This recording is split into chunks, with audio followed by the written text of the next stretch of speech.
Asmara si Pedang Tumpul. Karya, Ho Ping Hu. Jilid 3. Lamaran Raja Muda Yunglo.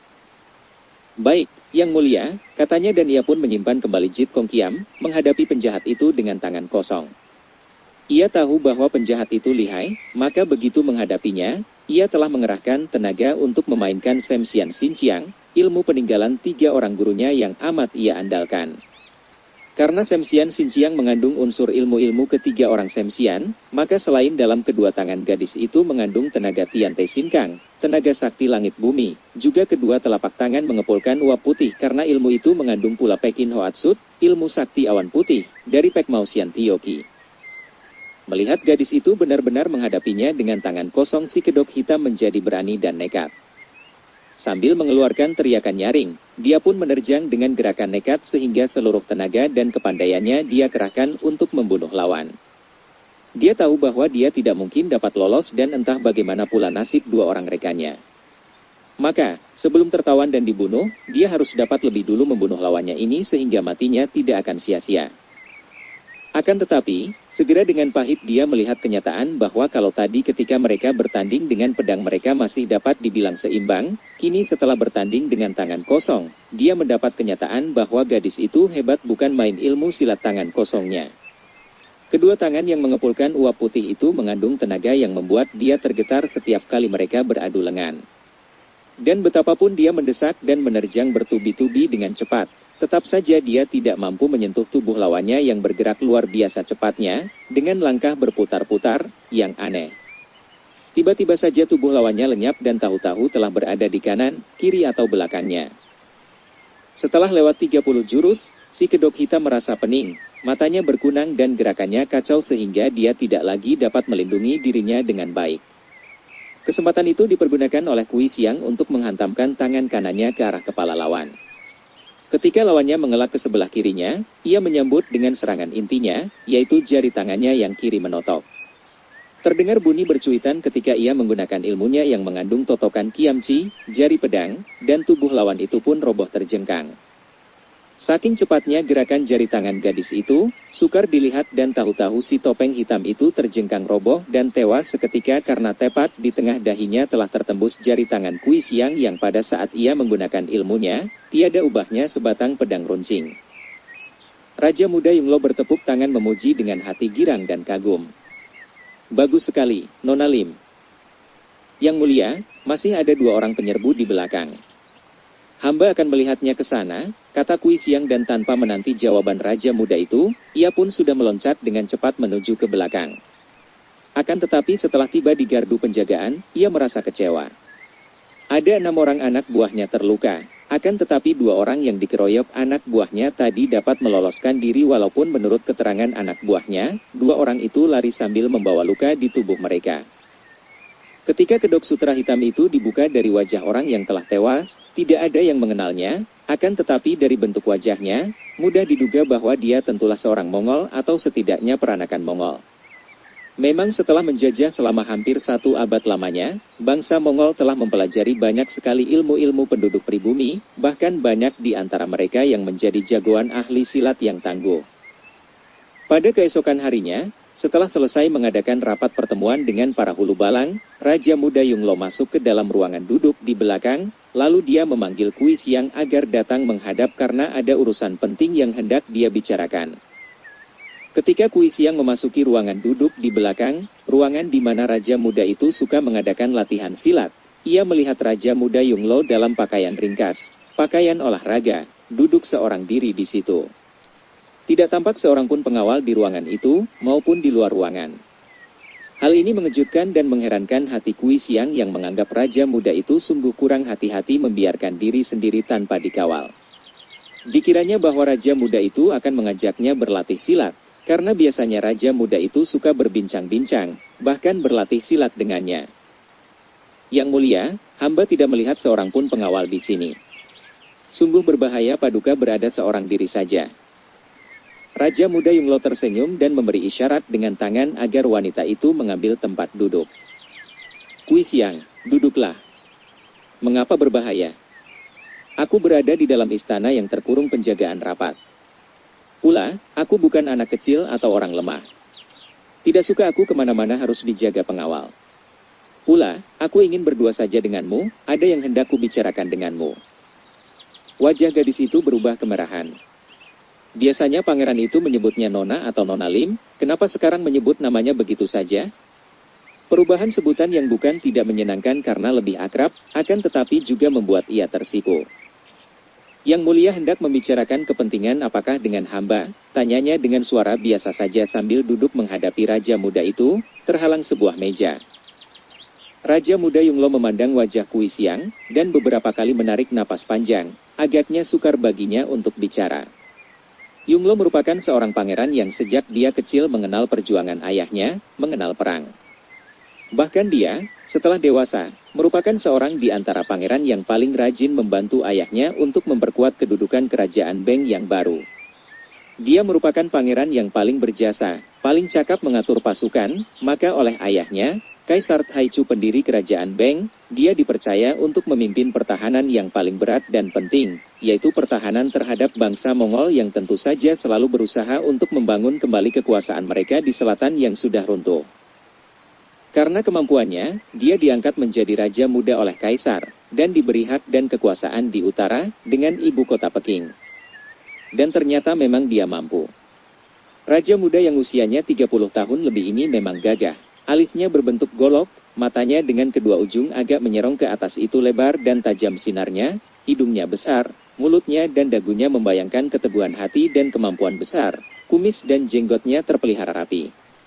Pendeknya, wajah seorang laki-laki jantan. Setelah beberapa kali menarik napas panjang dan tampak ragu, akhirnya Raja Muda itu berkata, Kui Xiang, sungguh aku sendiri merasa heran mengapa terasa amat berat dan sukar bagiku untuk bicara sekali ini. Selama hidupku belum pernah aku merasa begini tegang, dan hal ini saja sudah membuktikan kepadaku bahwa memang aku bicara dari hatiku, bukan sekedar bicara saja. Nah, ketahuilah, bahwa sejak pertama kali bertemu denganmu, ketika engkau datang bersama Sinwan dan Peksim Loka Ibu Liki, aku merasa kagum sekali padamu. Karena kekagumanku, maka aku mengangkatmu menjadi kepala pengawal keluarga dan ternyata pilihan dan keputusanku itu memang tepat. Engkau bekerja dengan baik, dapat membentuk pasukan pengawal wanita yang kuat dan dapat dipercaya, bahkan malam tadi, engkau dan pasukanmu yang berhasil menahan pembunuh-pembunuh yang dapat menyelinap masuk mengelabui para prajurit pengawal pria di luar istana. Hamba hanya melaksanakan tugas, Yang Mulia. Sayang bahwa 2 orang di antara para penjahat itu lolos. Mereka adalah orang-orang tangguh dan pasukan hamba yang belum menguasai ilmu silat tinggi bukan lawan mereka. Raja Muda Yunglo tersenyum dan pandang matanya semakin terkagum. Gadis ini selain cantik jelita, manis budi, lihai ilmu silatnya, masih ditambah lagi rendah hati. Semua sifat inilah yang membuat dia terkagum-kagum dan dia sudah mengambil keputusan bulat sebelum memanggil Kui Xiang. Sudahlah, Kui Xiang. Bagaimanapun juga pasukanmu itu telah berjasa besar, dan terutama sekali engkau sendiri. Aku ingin sekali mengutarakan isi hatiku kepadamu, dan sebelumnya kalau pernyataanku ini menyinggung perasaanmu, kuharap engkau suka memaafkan aku, Kui Xiang. Aku suka akan kejujuran, keterus-terangan, daripada menyimpan sesuatu di hati, dan aku tidak ingin memaksakan kehendak dan keinginan hatiku kepada orang lain, terutama sekali kepadamu. Jadi, kalau nanti ucapanku ini tidak berkenan di hatimu, anggap saja tidak ada dan tetaplah bekerja seperti biasa. Engkau mau berjanji demikian? Kui Xiang mengangguk, jantungnya berdebar tegang. Katakanlah, Yang Mulia. Kui Xiang, setelah engkau bekerja di sini, kekagumanku bertambah-tambah, dan akhirnya aku melihat kenyataan bahwa aku telah jatuh cinta kepadamu. Belum pernah selama hidupku aku melakukan pinangan secara langsung kepada seorang gadis, akan tetapi sekali ini aku melanggar semua hukum adat yang berlaku. Aku meminangmu untuk menjadi istriku, seorang di antara selirku, dengan demikian aku akan selalu bersamamu tanpa khawatir pada suatu hari engkau akan berpisah dariku. Kui Xiang menundukkan mukanya yang sebentar pucat sebentar merah. Dipinang seorang raja muda. Biarpun hanya dipinang menjadi selir karena raja muda itu sudah beristri dan mempunyai beberapa orang selir, namun hal itu sudah merupakan suatu kehormatan yang tak pernah ia mimpikan. Raja muda ini seorang pangeran. Dan harus ia akui bahwa ia juga kagum sekali kepada Yunglo. Hanya ada satu hal, malah ada dua hal yang membuat ia menunduk dengan hati seperti ditusuk. Pertama, ia merasa bahwa hatinya telah menjadi milik Sinwan. Ia mencinta Sinwan dan sampai sekarang pun ia masih mencinta pemuda itu walaupun rasa baktinya terhadap orang tuanya tidak memungkinkan ia menikah dengan anak tiri pembunuh ayahnya. Dan kenyataan kedua adalah bahwa biarpun ia amat kagum dan hormat kepada Raja Muda Yunglo, akan tetapi ia tidak mencintanya. Yang membuat ia bingung sekali adalah karena ia tidak berani atau tidak tega untuk menolak. Ia tahu bahwa betapa bijaksana pun Raja Muda Yunglo, akan tetapi sebagai seorang laki-laki yang ditolak cintanya oleh seorang wanita, tentu Raja Muda itu akan tersinggung, akan merasa diremehkan, malu dan terpukul. Ia menjadi serba salah. Menerima pinangan itu berarti bertentangan dengan perasaan hatinya. Menolak berarti menyinggung perasaan orang yang dijunjung dan dihormatinya, dan setelah menolak, rasanya tidak mungkin lagi mempertahankan pekerjaannya sebagai pengawal pribadi di situ. Apa yang harus ia lakukan? Raja Muda Yunglo mengamati wajah yang menunduk itu dan sinar matanya memandang penuh selidik. Sebagai orang yang berpengalaman, tanpa mendengar jawaban dengan kata-kata pun dia tahu bahwa pernyataannya tadi mengguncang hati Kui Xiang dan membuat gadis itu merasa canggung, serba salah dan agaknya sukar untuk mengambil keputusan.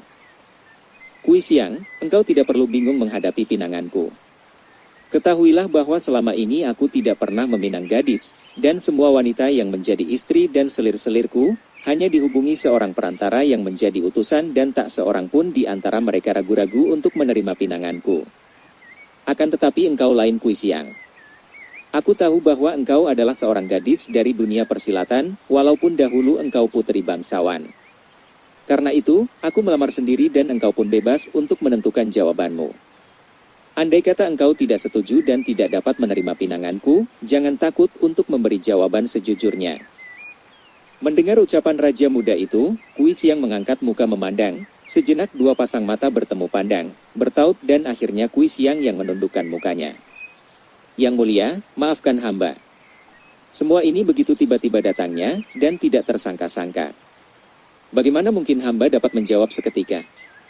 Perkara ini menyangkut masa depan kehidupan hamba, sudah selayaknya kalau dipikirkan masak-masak sebelum menjawab, apalagi Paduka menghendaki agar hamba menjawab dengan sejujurnya. Raja Muda Yunglo mengangguk-angguk dan mengelus jenggotnya yang rapi. Dia semakin kagum karena jawaban Kui Xiang itu membuktikan bahwa gadis ini memang bijaksana dan jujur. Baiklah, Kui Xiang. Aku mengerti dan memang engkau benar. Nah, ku beri waktu sebulan kepadamu. Cukupkah waktu itu?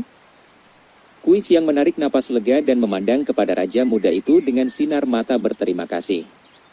Terima kasih, Yang Mulia. 1 bulan sudah lebih daripada cukup bagi hamba untuk mempertimbangkan dan memikirkannya. Nah, sekarang jangan pikirkan lagi pembicaraan kita tadi. Mari kita berlatih, dan aku ingin sekali mengenal lebih baik ilmu silat tangan kosong yang kau pergunakan untuk mengalahkan pembunuh malam tadi. Belum pernah aku melihat engkau memainkannya. Silat apakah itu? Kini sikap Raja Muda itu sudah berubah sama sekali, pulih seperti biasa ramah, dan sikap ini membuat Kui Xiang amat bersyukur karena ia tidak merasa rikuh dan canggung lagi. Raja Muda ini memang seorang laki-laki pilihan, bukan perayu, bukan pula pria yang suka menggunakan kekuasaan harta maupun kedudukan untuk menundukkan wanita dan mematahkan perlawanan mereka. Ia dapat membayangkan betapa boleh dibilang setiap orang wanita akan menyambut pinangannya dengan hati dan tangan terbuka. Siapa tidak akan merasa bangga menjadi istri atau selir pangeran yang kini menjadi Raja Muda, seorang laki-laki jantan yang selain berkedudukan tinggi, berwajah ganteng, gagah perkasa, juga jujur dan tidak congkak ini. Sinwan, nama ini bergema terus, bahkan keluar dari bisikan mulutnya ketika ia sudah rebah seorang diri di dalam kamarnya. Pinangan Raja Muda Yunglo mengundang kenangan lama dan membuat wajah Sinwan terus saja terbayang di depan matanya. Sekuat tenaga hatinya ia mencoba untuk mengusir bayangan itu, namun semakin diusir, semakin jelas tampak wajah suhengnya itu. Engkau bodoh, demikian ia memaki diri sendiri. Bagaimana dalam keadaan menerima pinangan seorang laki-laki seperti Raja Muda Yunglo, ia malah mengenang pemuda seperti Sinwan itu? Seorang pemuda yang menurut para paman dan bibinya sama sekali tidak pantas menjadi suaminya. Menurut mereka, Sinwan adalah seorang pemuda yang berdarah bangsa liar, bukan pribumi, keturunan bahkan berdarah Uighur, bangsa biadab. Selain itu juga dia seorang pemuda yang tidak mempunyai apa-apa, pangkat tidak, harta pun tidak. Apa yang diandalkannya untuk menjadi suaminya? Mereka itu orang-orang tamak, mata duitan dan gila pangkat. Ia membela Sinwan. Akan tetapi, satu hal yang membuat ia mengenang Sinwan dengan hati tidak senang adalah kenyataan bahwa suhengnya itu adalah putra dari mendiang Sejit Kong. Iblis tangan api, datuk sesat yang teramat jahat, yang telah membunuh ayahnya dan menghancurkan keluarga ayahnya. Bahkan kakek Buliki, pemimpin semua Keaipang yang bijaksana itu pun menjauhkan diri dari Sinwan setelah mengetahui bahwa Sinwan putra Sejit Kong. Bagaimana mungkin putra seorang datuk jahat seperti itu, walaupun hanya putra tiri, dapat menjadi seorang yang baik dan tidak akan mewarisi watak Sejit Kong yang jahat? Lalu terbayang wajah Sinwan. Terbayang pemuda yang bertubuh tinggi tegap, berkulit gelap, wajahnya jantan dan tampan gagah. Dahinya lebar, alisnya tebal berbentuk golok seperti alis Raja Muda Yunglo, matanya lebar bersinar-sinar, hidungnya tinggi mancung agak besar, mulutnya membayangkan keteguhan hati. Tubuh itu sedang besarnya, bahunya bidang, tegap, langkahnya seperti langkah harimau. Sinwan, ia menghela napas panjang. Ia mencinta suhengnya itu, pernah mencintanya dan masih tetap mencintanya dan mungkin takkan pernah mampu melupakannya. Baginya, kemiskinan Sinwan, kebangsaannya, kenyataan bahwa dia miskin, papa dan tidak memiliki kedudukan, bukan apa-apa. Akan tetapi, dia putra Sejit Kong. Sinwan, ia mengeluh sebelum akhirnya pulas dan dalam tidur pun ia bermimpi, bertemu kembali dengan Sinwan dan dalam mimpi itu pun ia tetap mencintai Sinwan. Kita tinggalkan dulu Kui Siang yang gelisah mempertimbangkan pinangan Raja Muda Yunglo. Untung baginya bahwa Raja Muda Yunglo memberi waktu sebulan kepadanya, cukup lama baginya untuk mempertimbangkan dengan masak sebelum memberi jawaban yang pasti. Apa yang menjadi persangkaan Raja Muda Yunglo dan para pembantunya bahwa pembunuh yang tewas di tangan Kui Siang itu adalah seorang mata-mata Mongol, memang tepat. Beberapa hari sejak kegagalan 3 orang pembunuh yang berhasil menyusup ke istana Raja Muda Yunglo itu, dalam sebuah kuil tua yang sudah tidak terpakai lagi, di puncak sebuah bukit yang sunyi, tampak berkelebatnya bayangan beberapa orang memasuki kuil tua. Di dalam ruangan belakang kuil tua itu telah duduk menanti seorang laki-laki yang pakaiannya serba hitam, tubuhnya tinggi besar dengan perut gendut. Akan tetapi, wajahnya tertutup topeng hitam pula, terbuat dari sutera yang hanya memperlihatkan sepasang matanya yang tajam mencorong. Karena kepalanya juga tertutup, sukarlah menaksir bagaimana bentuk wajahnya dan berapa kira-kira usianya. Namun, mata itu sungguh berwibawa dan tajam menyeramkan. Dan di luar kuil tua, di 4 penjuru, tampak penjaga yang bersembunyi, yang mengamati keadaan kuil dan mereka melihat dengan teliti siapa mereka yang datang memasuki kuil di siang hari itu. Dari tempat mereka berjaga kalau ada orang menuju kuil, baru mendaki puncak bukit itu saja sudah kelihatan sehingga tempat itu benar-benar aman, tidak mungkin dapat dikunjungi orang luar tanpa mereka melihatnya. Beberapa bayangan orang yang berkelebat memasuki kuil itu ternyata merupakan 5 orang yang dari gerakan mereka mudah diketahui bahwa mereka adalah orang-orang yang memiliki ilmu kepandaian tinggi. Mereka ini memang merupakan 5 orang tokoh sesat yang namanya sudah amat terkenal. Terdiri dari 5 orang saudara seperguruan yang masing-masing memiliki ilmu kepandaian tinggi, terutama sekali permainan golok besar mereka. Mereka dikenal sebagai Hek Ingoliong, 5 naga baju hitam, dan kelimanya memang mengenakan pakaian serba hitam, walaupun bukan terbuat dari sutera hitam halus seperti yang dipakai laki-laki yang duduk di ruangan belakang kuil itu. Hek Ingoliong terdiri dari Choa Oke berusia 53 tahun yang bertubuh gendut, dengan adik kandungnya bernama Choa Kun berusia 50 tahun yang bertubuh pendek dengan kepala botak. Orang ketiga dan keempat juga 2 orang kakak beradik, bernama Beit berusia 50 tahun yang tinggi kurus dan Besiu berusia 45 tahun yang wajahnya tampan dan pesolek. Adapun orang kelima bernama Kuan Su berusia 40 tahun, tubuhnya sedang akan tetapi wajahnya paling jelek karena hitam dan penuh cacat bekas cacar. Masing-masing memiliki ilmu golok yang tangguh, apalagi mereka biasa maju bersama, maka dapat dibayangkan betapa lihai mereka kalau maju bersama sebagai tutin, barisan golok, sukar dapat dikalahkan lawan. Belasan tahun yang lalu, ketika terjadi perebutan benda-benda pusaka istana kaisar yang dicuri Sejit Kong kemudian terjatuh ke tangan Sem Xian, Hek Ingoliong itu pernah mencoba untuk merampasnya dari tangan Sem Xian. Akan tetapi, mereka bukan tandingan Sam Xian. Biarpun mereka maju berlima menghadapi mendiang Kiam Xian, Dewa Pedang yang semula terdesak itu akhirnya dapat mengalahkan mereka. Kalau seorang Dewa Pedang saja baru dengan susah payah dapat mengalahkan mereka, maka dapat dibayangkan betapa tangguhnya 5 orang naga baju hitam ini. Mereka tangguh, kejam, tidak mau tunduk kepada siapapun juga, bahkan congkak. Akan tetapi kalau ada orang yang mengenal mereka dan melihat sikap mereka ketika memasuki ruangan belakang kuil tua dan berhadapan dengan si kedok hitam yang duduk di atas kursi, orang akan merasa heran. 5 orang Hek Ingoliong itu memberi hormat dengan sikap yang merendah sekali. Mereka mengangkat kedua tangan ke depan dada, lalu membungkuk sampai pinggang mereka terlipat ke depan, dan dengan irama kacau mereka menyebut, "Yang mulia," kepada orang berkedok itu. Tanpa bangkit dari tempat duduknya, dengan sikap penuh wibawa, orang berkedok itu memandang 5 orang pendatang dengan sinar matanya yang mencorong penuh selidik, lalu mengangguk dan terdengar suaranya yang dalam dan parau, namun kata-katanya teratur rapi seperti cara bicara seorang bangsawan tinggi. "Selamat datang, Hek Ingoliong. Duduklah, kita masih menanti datangnya beberapa rekan lagi." "Baik Yang Mulia," kata Choa Oke mewakili mereka berlima dan mereka pun mengambil tempat duduk. Di situ telah diatur bangku-bangku yang mengelilingi sebuah meja besar. Karena orang berkedok itu hanya duduk dengan tegak, tidak memandang lagi kepada mereka, juga tidak mengeluarkan sepatah kata lagi, diam seperti patung, Hek Ingoliong juga duduk diam.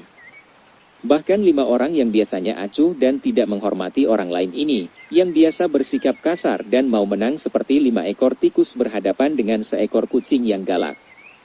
Mereka mati kutu dan tidak berani bergerak. Memang mengherankan sekali.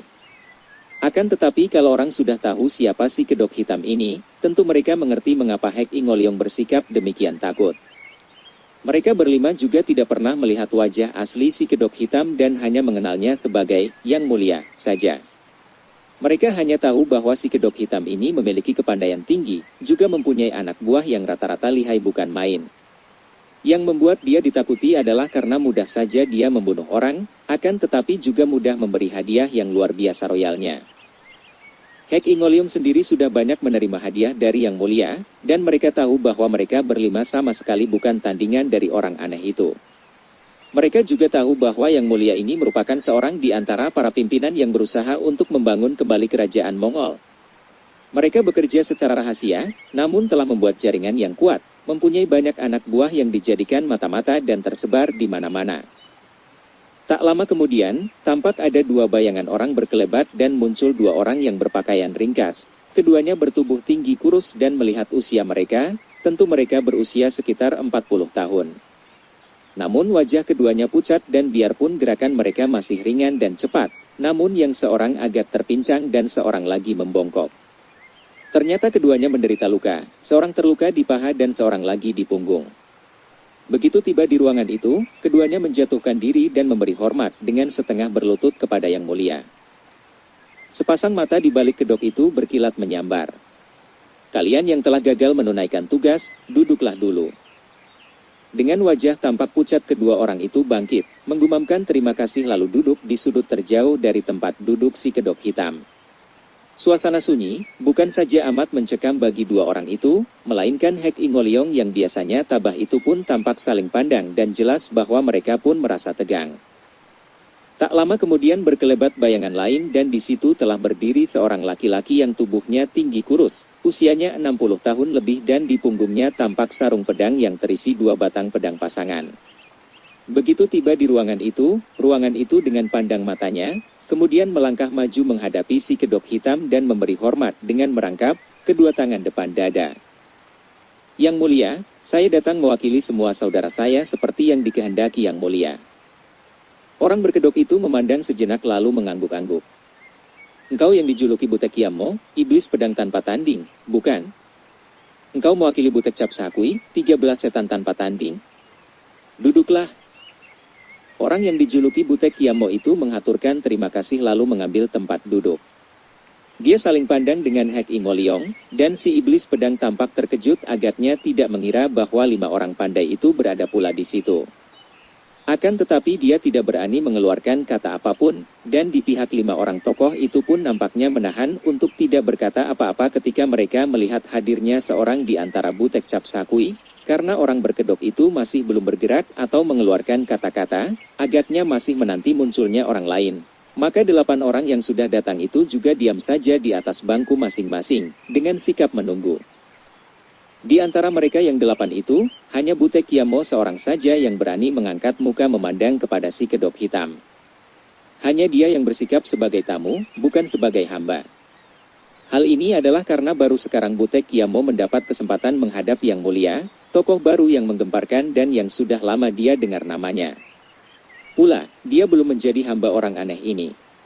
Dia mewakili semua saudaranya yang berjumlah 13 orang bersama dirinya, dan mereka adalah anak buah dari Tung Hai Leong, Naga Laut Timur, Ouyang Chin, datuk besar yang menguasai Lautan Timur. Bahkan kekuasaannya diakui oleh para bajak laut Jepang dan para tokoh Kangou di sepanjang pantai Laut Timur. Tiba-tiba terdengar suara bercuitan, seperti burung malam, namun suara itu meninggi dan menggetarkan jantung. Mendengar suara ini si kedok hitam menggerakkan kepala, menoleh dan memandang ke arah pintu. Baru sekarang dia memperlihatkan perhatian, padahal kedatangan 8 orang tadi disambutnya dengan sikap acuh saja. Kini sepasang matanya mengeluarkan sinar berseri seolah dia mengharapkan sesuatu yang menyenangkan akan terjadi. Memang berbeda gerakan kedua orang yang muncul sekarang ini. Berkelebatnya bayangan mereka hampir tidak tampak, seolah-olah ada 2 iblis yang tiba-tiba muncul dari tiada. Tahu-tahu di situ telah berdiri 2 orang yang aneh, baik wajah mereka, pakaian mereka, maupun sikap mereka. Yang seorang adalah pria yang usianya kurang lebih 60 tahun akan tetapi tampak jauh lebih muda daripada usianya. Tubuhnya tinggi tegap dan mukanya berwarna aneh sekali, merah seperti dicat dengan darah. Pakaiannya sutra putih sehingga warna mukanya yang merah itu menjadi semakin cerah. Di punggungnya terdapat sebatang senjata golok yang punggungnya berbentuk gergaji. Dia adalah Angbin Moko, iblis jantan muka merah. Adapun orang kedua tentu saja Pek Bin Molly, iblis betina muka putih, wanita yang usianya 1-2 tahun lebih muda, masih cantik dan ramping, akan tetapi mukanya sepucat muka mayat dan pakaiannya juga sutra putih seperti yang dipakai Angbin Moko. Wanita ini tidak memegang atau membawa senjata, akan tetapi sabuk yang melilit pinggangnya adalah seekor ular yang sudah mati dan itulah senjata yang ampuh. Sejenak kedua orang itu hanya berdiri memandang ke arah si kedok hitam, dan orang yang tadi acuh saja itu kini pun bangkit berdiri. Tubuhnya yang tinggi besar tampak gagah dan menambah kewibawaannya, apalagi karena pakaiannya yang serba hitam itu terbuat dari sutra yang halus. Dia pun diam saja dan menyambut pandang mata kedua orang yang datang berkunjung itu dengan penuh selidik. "Angko, inikah orang yang akan memberi pekerjaan dan memimpin kita?" Pek Bin Molly tiba-tiba bertanya kepada temannya. Suaranya nyaring tinggi dan lembut, namun mengandung suara dingin mengejek. Agaknya benar, Pek Moy. Kita akan menjadi pembantu seorang yang bersembunyi di balik topeng?" Lucu juga, jawab Angbin Moko, juga suaranya mengandung ejekan dan memandang rendah. Pasangan ini memang terkenal sebagai pasangan iblis yang tidak pernah mengenal takut, memandang diri sendiri terpandai. Sekali ini mereka menerima undangan dari Yang Mulia, nama yang sudah mereka dengar dari para tokoh Kangou sebagai nama seorang pemimpin rahasia yang tidak sayang melimpahkan hadiah yang amat royal sebagai imbalan jasa seseorang akan tetapi yang juga tidak segan-segan untuk membunuh dengan amat kejam siapa saja yang menjadi penghalang. Mendengar ucapan sepasang iblis itu, si kedok hitam mendengus, dan suaranya yang sopan terpelajar seperti bangsawan tinggi itu terdengar penuh wibawa ketika dia bicara. "Kami mengenal nama besar Angbin Moko dan Pek Bin Molly, dan sikap angkuh mereka memang mengesankan, akan tetapi kalau keangkuhan itu tidak mengandung kenyataan akan ilmu yang benar-benar tinggi, maka keangkuhan itu hanya akan menjadi bahan ejekan dan tertawaan belaka.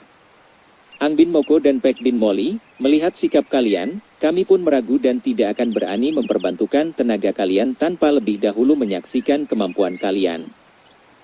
Sepasang iblis itu saling pandang dan alis mereka berkerut. Ucapan itu, betapapun halusnya, merupakan tantangan.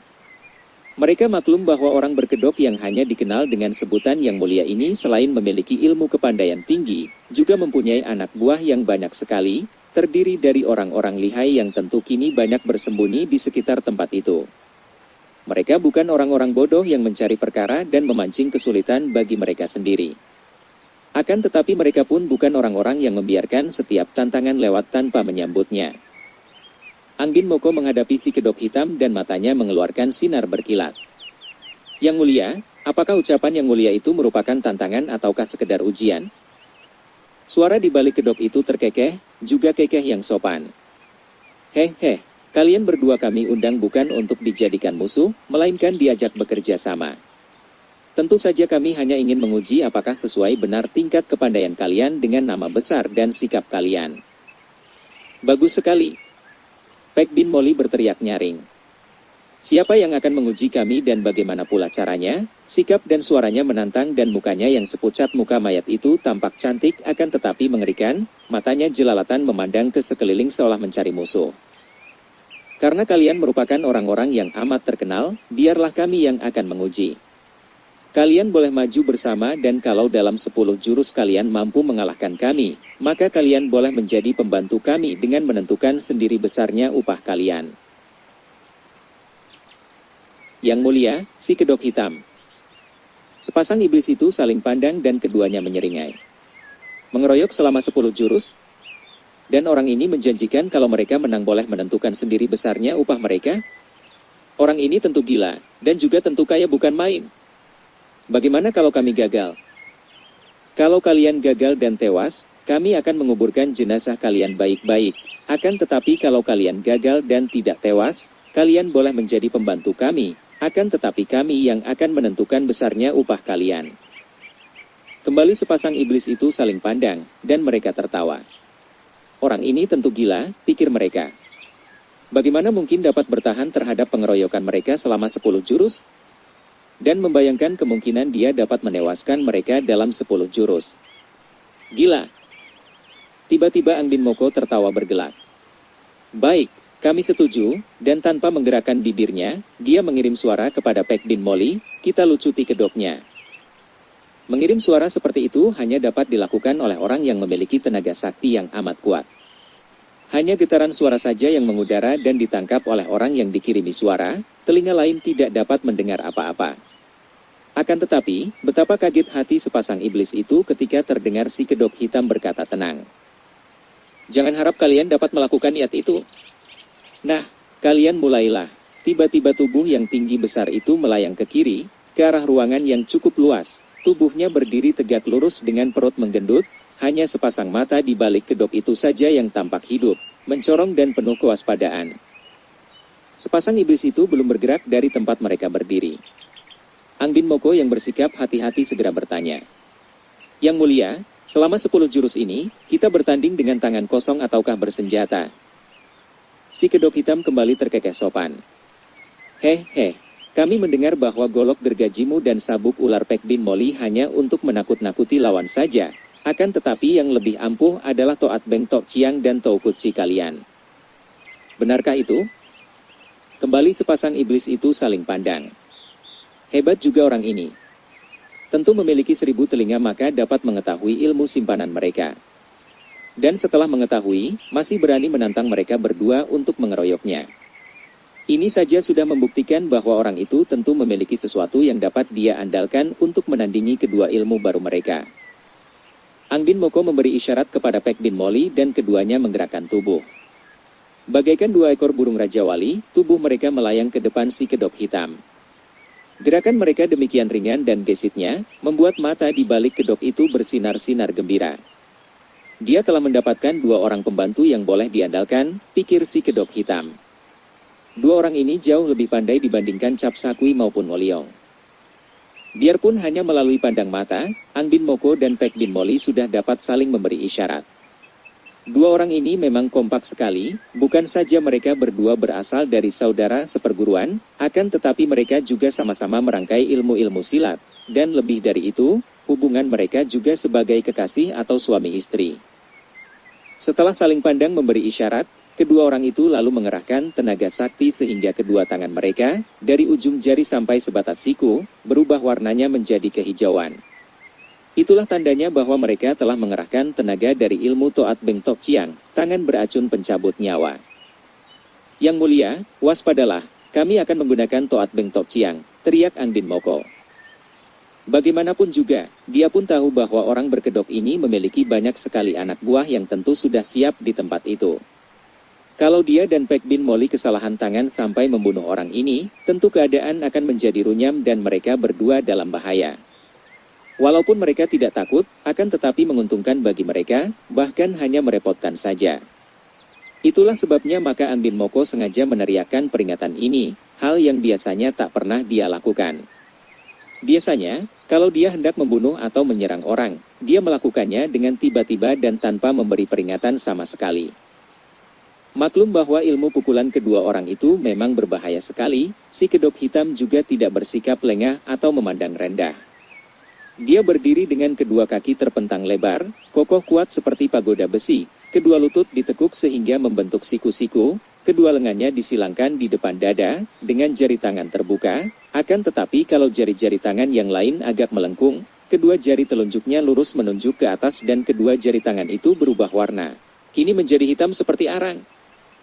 Melihat ini, kembali sepasang iblis itu saling pandang dan mereka pun teringat akan adanya semacam ilmu yang amat berbahaya, yang disebut Itkopci, jari racun tunggal, yang kabarnya merupakan ilmu yang amat hebat dan pernah dikuasai oleh seorang saja, yaitu keluarga Wanyan yang menjadi orang kepercayaan kaisar-kaisar Mongol.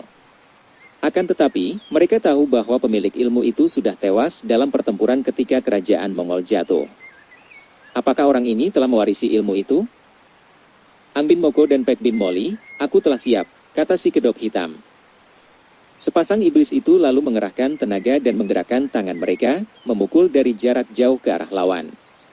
Terdengar bunyi bercuitan seperti beberapa ekor tikus yang terjepit atau ketakutan, mencicit dan makin lama semakin tinggi melengking. Dari kedua tangan mereka menyambar hawa pukulan yang amat kuat, menyambar ke arah jalan darah di tubuh lawan. Itulah Toat Beng Tok Chiang yang dapat membunuh orang dari jarak jauh dengan mudah. Seperti ada sinar yang tidak tampak meluncur ke arah tubuh si kedok hitam. Akan tetapi, orang ini dengan tenang, tanpa mengubah kedudukan kedua kakinya, juga menggerakkan kedua tangannya, dan menuding dengan gerakan menotok ke udara di depannya.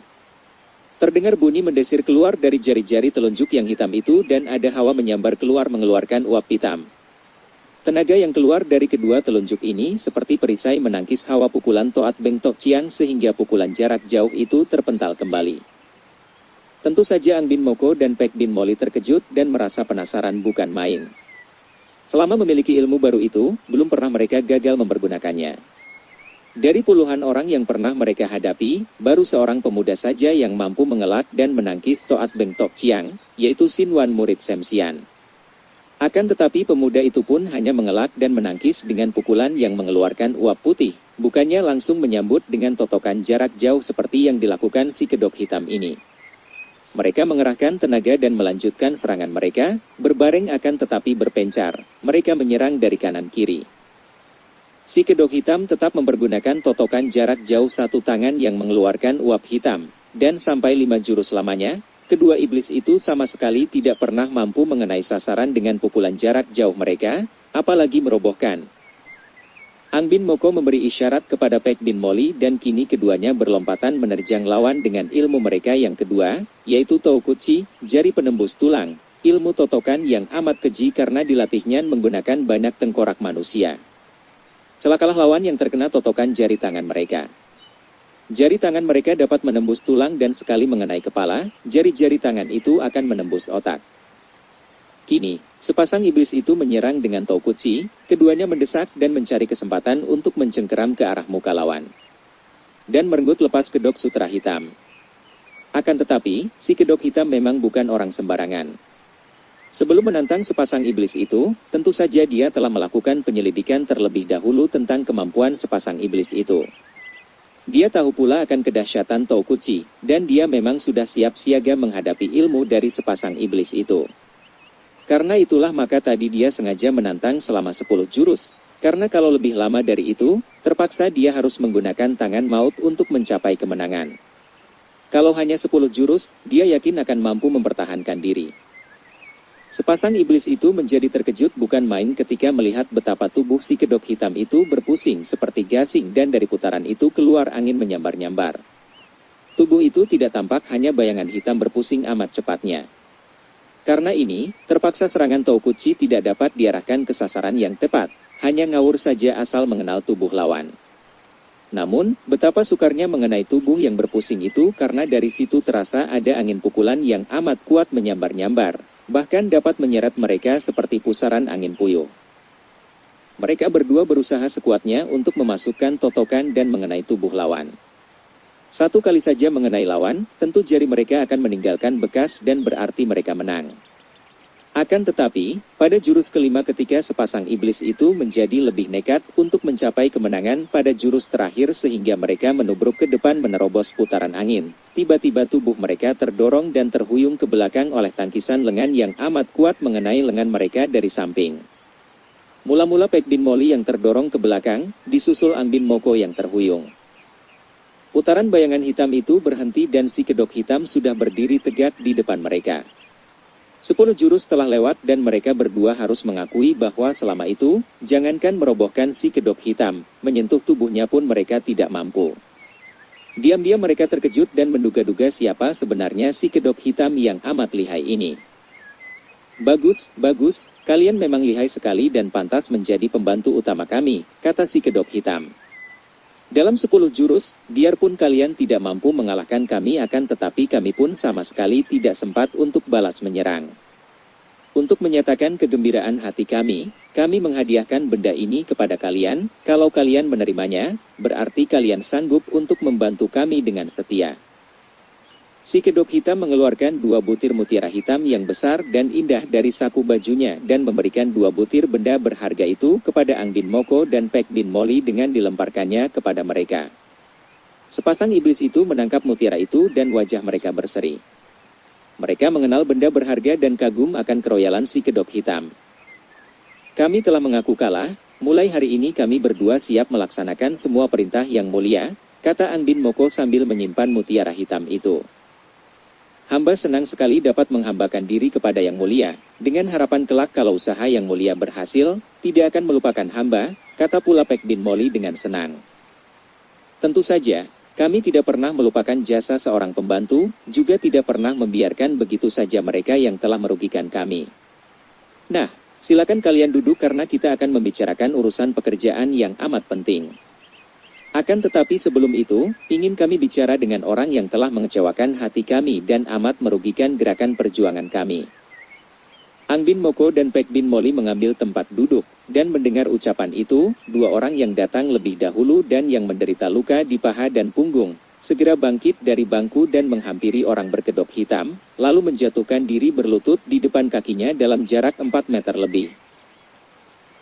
Kalian 2 orang tolol, kalian bukan saja gagal melaksanakan tugas penting, akan tetapi juga bersikap pengecut, meninggalkan kawan sehingga tewas dan kalian melarikan diri. Begitukah sikap orang-orang yang telah menjadi pembantu dan anak buah kami? Ampun, Yang Mulia. Kami tidak kuat menghadapi pengeroyokan banyak pengawal, kata seorang di antara mereka yang luka pahanya. Kami sudah berusaha sekuat tenaga dan gagal, mohon Paduka mengampuni kami, kata orang kedua yang terluka punggungnya. Sepasang mata di balik kedok itu berkilat. Enak saja kalian minta ampun. Kalian telah bertindak ceroboh sehingga menggagalkan tugas, bahkan membahayakan kedudukan kita semua dengan pelarian kalian ini. Kalian tidak patut berada di sini dan tidak pantas menjadi anggota perjuangan kita. Kalau kalian berhasil dalam tugas, selalu kami memberi hadiah besar. Sekarang kalian gagal, bahkan melarikan diri, tahukah kalian apa hukumannya?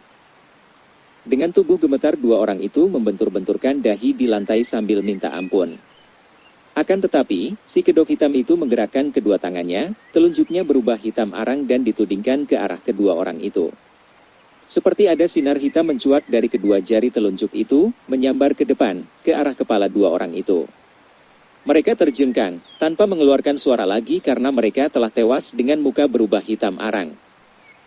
Melihat ini, sepasang iblis itu terkejut. Mereka bertahun-tahun melatih diri dengan Toukuchi mempergunakan banyak tengkorak, kini mereka melihat ilmu tusukan jari tangan dari jarak jauh yang teramat dahsyat, jauh lebih dahsyat dibandingkan Toukuchi mereka. Hal itu saja membuat mereka semakin tunduk, maklum bahwa mereka berhadapan dengan orang sakti yang pantas menjadi pimpinan mereka. Melihat ini, Butek Kiamo bangkit berdiri dari bangkunya dengan alis berkerut.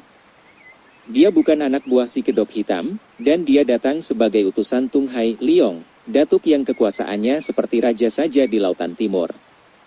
Melihat hukuman yang dijatuhkan kepada dua orang itu, dia merasa penasaran. Yang mulia, apa yang harus saya laporkan kepada majikan saya melihat hukuman ini? Apakah kalau kelak kami gagal dalam tugas, kami pun akan dihukum mati seperti ini? Si kedok hitam mengangkat tangan kiri ke atas sebagai isyarat dan tampak bayangan 4 orang berkelebat masuk. Tanpa banyak bicara lagi, 4 orang itu menggotong pergi jenazah kedua orang yang mendapat hukuman tadi. Barulah si kedok hitam menghadapi Butek Kiamo. Butek Kiamo, engkau salah mengerti.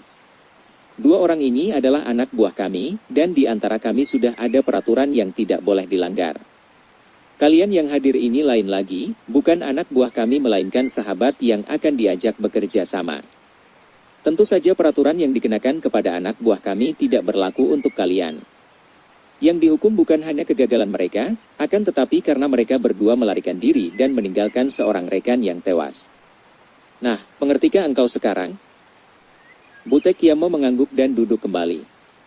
Tentu saja dia tidak dapat mencampuri urusan dalam antara si kedok hitam dan anak buahnya, seperti juga majikannya yang tidak kalah kejamnya dibandingkan dengan apa yang dilakukan si kedok hitam terhadap anak buahnya tadi.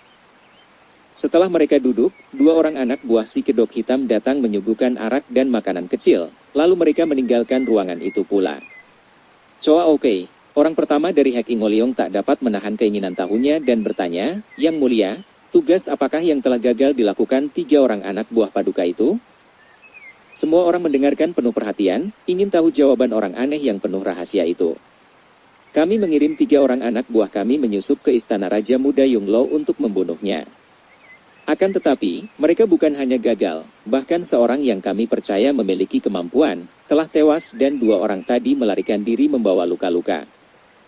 Mendengar ini, Choa Oke yang berwatak sombong itu tersenyum menyeringai. Heh, kalau hendak membunuhnya, kenapa harus menyusup ke istana di mana terdapat banyak pengawal? Serahkan saja kepada kami. Kami akan menghadang dan Raja Muda itu keluar dari istana, kami akan sanggup membunuhnya. Akan tetapi si kedok hitam mengangkat tangan dan menggeleng kepala. Tidak selain mereka kini tentu lebih waspada dan melakukan penjagaan juga kami telah mengubah siasat. Setelah mendengar hasil penyelidikan jaringan mata-mata kami di Kota Raja Selatan, dan setelah menerima pesan dari Pangeran Tianchu, Anak Langit, siasat kami berubah sama sekali. Kami tidak lagi menggunakan kekerasan melainkan mengatur siasat yang halus. Siapakah Pangeran Tianchu? Tanya Pek Bin Moli. Siasat apa yang akan dipergunakan dan apa pula tugas kami? Tanya Choa Oke mewakili semua saudaranya. Dan pesan apa yang harus saya sampaikan kepada majikan saya Naga Lautan Timur? Tanya Butek Kiamo. Tenanglah dan dengarkan penjelasanku. Juga engkau Butek Kiamo, dengarkan baik-baik agar kelak dapat kau laporkan kepada majikanmu. Kalian tentu tahu siapa Kaisar Taichu yang telah memberontak terhadap kerajaan Goan, Mongol. Dia tadinya bernama Chu Guanqiang dan siapa dia? Seorang petani. Bayangkan saja. Seorang petani busuk menjadi kaisar dan akan memerintah kita. Bagaimana mungkin kita dapat direndahkan sampai seperti itu? Tidak. Kita harus mengenyahkan kekuasaan para petani busuk itu. Maaf, Yang Mulia, kata Ang Bin Moko. Akan tetapi, bagaimana kita akan dapat melakukan hal itu? Kaisar Taichu telah membangun kerajaan Beng dan memiliki pasukan besar yang amat kuat. Bagaimana kita mampu melawan sebuah kerajaan yang memiliki pasukan besar? Semua orang mengangguk membenarkan pendapat Ang Bin Moko itu. Mereka pun akan pikir-pikir dulu kalau diharuskan melawan pasukan pemerintah yang ratusan ribu jumlahnya. Kita tidak begitu bodoh. Kalau dengan jalan kekerasan tidak mungkin, masih banyak jalan yang lebih halus. Dan baru saja kami mendapat keterangan dari para penyelidik.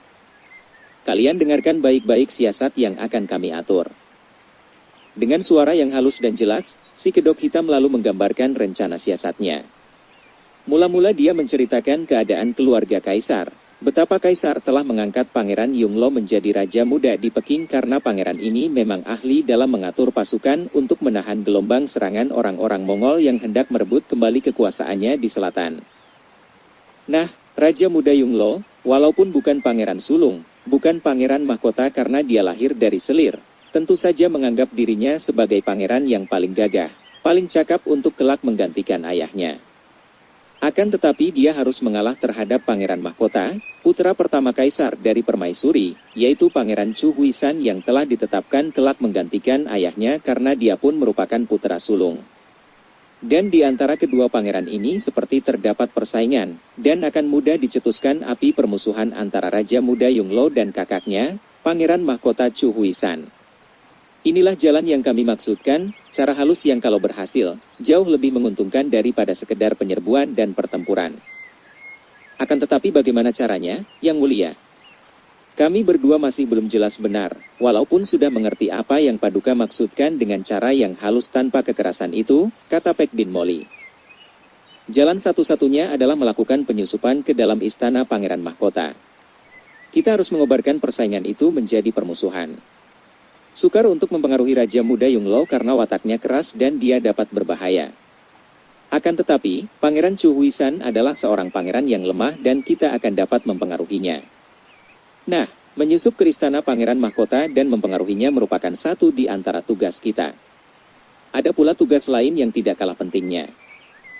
Apakah tugas itu, Yang Mulia? Tanya Ang Bin Moko. Kami lebih menyukai tugas yang membutuhkan kekuatan. Menyusup ke istana dan bermain sandiwara terlalu sukar bagi kami. Kami juga tidak akan mengutus kalian melakukan penyusupan ke istana, Moko. Kalian berdua dikenal oleh para tokoh persilatan, dan kalau para tokoh mengetahui kalian menyusup ke istana Pangeran Mahkota, tentu kalian akan dicurigai. Tidak. Kalian lebih tepat untuk tugas kedua, yaitu berusaha merebut kedudukan Bengcu, pimpinan, yang akan diadakan oleh para datuk persilatan beberapa bulan mendatang di puncak Taisan. Kalian harus dapat merebut kedudukan Bengcu sehingga dengan mudah kita akan mendapat dukungan dari dunia persilatan kalau saatnya tiba bagi kita untuk bergerak. Sepasang iblis itu saling pandang dan mereka terbelalak. Wah, kami sendiri pun sejak dulu berkeinginan menjadi Bengcu dan kami berlatih keras untuk dapat mengikuti pemilihan Bengcu. Akan tetapi, Yang Mulia, kami tahu bahwa tidaklah mudah untuk menjadi orang yang paling tangguh. Banyak orang sakti akan mengikuti pemilihan itu, dan mereka memiliki pendukung, sedangkan kami tidak. Kami dapat mempersiapkan pendukung yang amat banyak. Kami berdiri di belakang kalian, dan akan kami usahakan sedapatnya agar kalian yang menang. Selain itu, juga kami akan mengirim pembantu untuk menyusup ke dalam perkumpulan pengemis. Kalau kita dapat menguasai para Kaipang, mereka dapat menjadi pendukung yang besar jumlahnya dan kuat. Nah, sekarang sudah ada 3 macam tugas kita. Pertama, menyusup ke Istana Putra Mahkota. Kedua, mencoba untuk menguasai Kaipang, perkumpulan pengemis, dan ketiga, berusaha meraih gelar Bengcu agar dapat menguasai dunia Kangou. Untuk yang keempat, kami sendiri yang akan mengaturnya, yaitu menyambut kedatangan Yang Mulia Pangeran karena beliau sendiri yang akan memimpin kita agar perjuangan ini berhasil baik. Yang Mulia Pangeran? Ang Bin Moli berseru heran. Siapakah beliau? Dan siapa pula Paduka? Mengapa Paduka selalu menyembunyikan wajah di balik kedok? Tidak enak rasanya bagi kami tidak mengenal siapa pemimpin kami. Dan Yang Mulia Pangeran itu, diakah pemimpin kita yang utama? Si kedok hitam mengangguk-angguk. Pertanyaan yang pantas dan memang kalian perlu mengetahui agar tidak ragu-ragu lagi.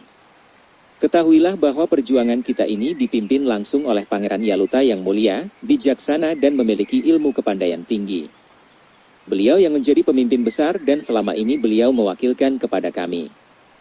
Karena aku tidak ingin dikenal agar aku dapat bergerak dengan leluasa, maka aku memakai kedok sutera hitam. Kini, Yang Mulia Pangeran merasa sudah tiba saatnya beliau sendiri yang memimpin langsung, maka beliau akan datang. Kelak, kalau beliau sudah datang, akan kami perkenalkan kepada kalian semua. Sekarang, mari kita membagi tugas masing-masing. Si kedok hitam lalu mengatur siasat, membagikan tugas kepada mereka semua dengan teliti sekali. Melihat cara kerja si kedok hitam, sepasang iblis itu kagum karena siasat itu rapi dan seperti siasat seorang panglima perang saja. Kepada Butek Kiamo, si topeng hitam itu memberi kiriman benda-benda berharga untuk dihadiahkan kepada Tung Hai Leong Ouyang Chin, juga diharapkan bantuan datuk itu agar cita-cita Pangeran Yaluta dapat terkabul, yaitu menjatuhkan Kaisar Petani seperti yang disebut oleh si kedok hitam dan mendirikan kembali kerajaan Goan yang sudah runtuh. Harta dan kedudukan merupakan dua kesenangan yang amat kuat daya pengaruhnya terhadap manusia. Demi mengejar kedudukan dan harta, manusia lupa diri dan tidak segan melakukan perbuatan apapun juga.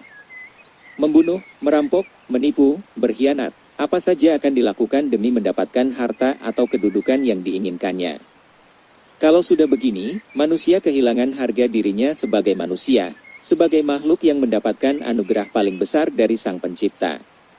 Manusia sudah menjadi budak, menjadi hamba dari kesenangan, hamba dari nafsunya sendiri. Manusia lupa bahwa menghambakan diri, bertekuk lutut kepada nafsu merupakan sumber segala malapetaka dalam kehidupan, sumber sengketa, sumber derita sengsara.